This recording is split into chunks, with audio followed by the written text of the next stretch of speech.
ഇപ്പോൾ നടന്മാർക്കും അഭിഭാഷകനുമെതിരെ ലൈംഗിക പീഡന പരാതി നൽകിയ പരാതിക്കാരി മാധ്യമങ്ങളോട് സംസാരിച്ചു. DIG ഒരു പുരുഷനാണെന്നാണ് ഞാൻ വിചാരിച്ചത്. അതുകൊണ്ട് ഈ DIGക്ക് ഇമെയിൽ അയക്കാൻ എനിക്ക് പേടിയായിരുന്നു.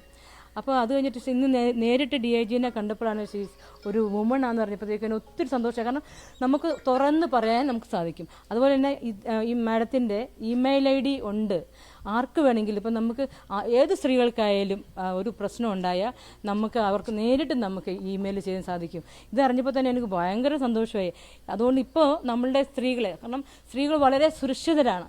ഇപ്പം പിണറായി സാർ എടുത്ത ഈ ഒരു നടപടി വളരെ really appreciate and thank you so much.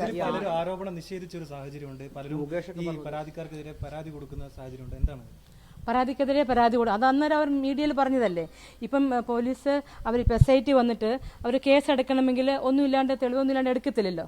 അവർക്ക് ഇപ്പം മീഡിയയുടെ മുമ്പിൽ അവർ ഇപ്പോൾ ഒരു കൾപ്രിറ്റ് ഞാൻ തെറ്റ് ചെയ്തെന്ന് ആരും സമ്മതിക്കത്തില്ലല്ലേ. അപ്പോൾ അവർ അത് ഒന്നാമത് കേസ് എടുക്കാതിരിക്കാനും ഒരു എന്നെ തളർത്താനൊക്കെ ആയിട്ട് പല കള്ള ആരോപണങ്ങളൊക്കെ ഇടുമായിരിക്കും.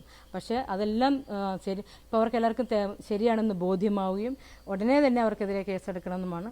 രഹസ്യമൊഴി രേഖപ്പെടുത്തുന്ന എന്തെങ്കിലും ഘട്ടത്തിലേക്ക് കടക്കുന്നുണ്ട്? അങ്ങനെ എന്തെങ്കിലും പോലീസ് പറഞ്ഞിരുന്നു? രഹസ്യമൊഴിയുണ്ട്. രഹസ്യമൊഴി നിങ്ങൾ കൊടുക്കേണ്ടി വരിക, കോടതിയിലാണ് കൊടുക്കേണ്ടി വരിക. കൊടുക്കേണ്ട കാര്യം പറഞ്ഞിരുന്നു? അതെ, ജഡ്ജിന്റെ അടുത്താണ്. തയ്യാറാണ്. പിന്നല്ലേ ഈ മുകേഷ് പറഞ്ഞത് ബ്ലാക്ക് മെയിലിംഗ് ആണ് എന്നൊക്കെയാണ് ഈ ആരോപണം വന്നപ്പോൾ പ്രതികരിച്ചത്. അത് ബ്ലാക്ക് മെയിൽ എന്ന് പറയുമ്പോൾ ഒരു MLAക്ക് ഒരിക്കലും അത് പറയാം.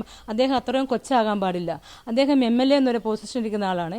അപ്പോൾ ഒരു സ്ത്രീ ബ്ലാക്ക് മെയിൽ ചെയ്തു എന്ന് പറയുമ്പോൾ എന്തുകൊണ്ട് ആ സ്ത്രീക്കെതിരെ കേസെടുത്തില്ല? അദ്ദേഹത്തിന് അപ്പം തന്നെ ഒരു ഫോൺ ചെയ്താൽ മതിയല്ലോ. ഒരു സ്ത്രീ എന്നെ വിളിച്ച് ബ്ലാക്ക് മെയിൽ ചെയ്തു.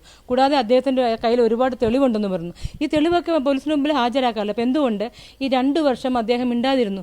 ഒരു സ്ത്രീക്ക് ബ്ലാക്ക് മെയിൽ ചെയ്യാനുള്ളതാണോ ഒരു MLA? എന്തുകൊണ്ട് ഇത്രയും 2 വർഷം സൈലന്റ് ആയിട്ടിരുന്നു? അത് നിങ്ങളെല്ലാവരും ചിന്തിച്ച് നോക്കിയാൽ മതി. ഈ ആരോപണം ഉന്നയിച്ചതിന് പിന്നാലെ ആരെങ്കിലും സ്വാധീനിക്കാനോ അങ്ങനെ എന്തെങ്കിലും ശ്രമം ഉണ്ടായിരുന്നോ? ഇല്ല.